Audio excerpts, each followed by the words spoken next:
అధిక వర్షాలు పడుతున్న నేపథ్యంలో ప్రజలు అతిసార వ్యాధి వంటి వాటి బారిన పడకుండా జాగ్రత్తలు తీసుకోవాలని మున్సిపల్ హెల్త్ ఆఫీసర్ యేసుబాబు విజ్ఞప్తి చేశారు. మంగళగిరిలోని ఇక్కడ 2 కలరా కేసులు నమోదయ్యాయని ఆయన తెలిపారు. ప్రజలు తాగినీటిలోని తీసుకున్న ఆహార పదార్థాలు పట్ల జాగ్రత్త తీసుకోవాలని హెల్త్ ఆఫీసర్ యేసుబాబు అన్నారు. మీడియాతో మాట్లాడుతూ వర్షాలు పడుతున్న నేపథ్యంలో కాచి చల్లార్చిన నీరును తాగాలని, బయట ఆహార పదార్థాలు తినవద్దని కోరారు. లూజ్ మోషన్స్ వాంతులైతే వెంటనే ప్రభుత్వ ఆసుపత్రిలో వైద్యం తీసుకోవాలని ఆయన తెలిపారు. లూజ్ మోషన్స్ కదా ఎప్పట్లాగా వస్తాయిలే అనుకుని అశ్రద్ధ చేయవద్దని, తప్పనిసరిగా క్వాలిఫైడ్ డాక్టర్ల వద్ద ట్రీట్మెంట్ తీసుకోవాలని యేసుబాబు విజ్ఞప్తి చేశారు. మనకి రీసెంట్గా 2 కలరా కేసులు వచ్చాయి. ఒకటి మంగళగిరి, మనకు దగ్గరలో అంగల్కుత్తూరులో వచ్చింది. ఈ 2 కన్ఫర్మ్డ్ కలరా కేసెస్. ఈ కలరా అనేది విబ్రియో కలరా అనే బ్యాక్టీరియా ద్వారా వస్తుంది.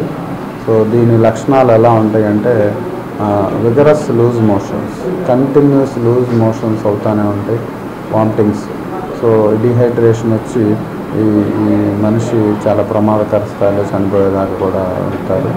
సో అందుకని పట్టణ ప్రజలందరూ ఇది సిమ్టమ్స్ గమనించండి. ఎవరికైతే లూజ్ మోషన్స్ ఉన్నాయో, లూజ్ మోషన్స్ విత్ వామిటింగ్స్ ఉన్నాయో, ఆర్ఎంపీల దగ్గరికి వెళ్ళి ట్రీట్మెంట్ తీసుకోకండి అందరూ. సో ఎవరికైతే లూజ్ మోషన్స్ వామిటింగ్స్ ఉంటే మీకు దగ్గరలో ఉన్న యూపీహెచ్సిస్కి వెళ్ళండి. సో లేకపోతే మన దగ్గర ఉన్న district hospital, Tenali hospital, government హాస్పిటల్కి వెళ్ళండి. ఎందుకంటే ఆర్ఎంపీల దగ్గరికి వెళ్తే వీళ్ళు జనరల్గా లూజ్ మోషన్స్ అనే దాన్ని ట్రీట్మెంట్ చేస్తారు.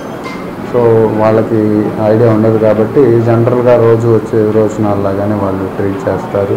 సో చాలా ప్రమాదానికి గురవుతారు కలరా అయినట్టయితే.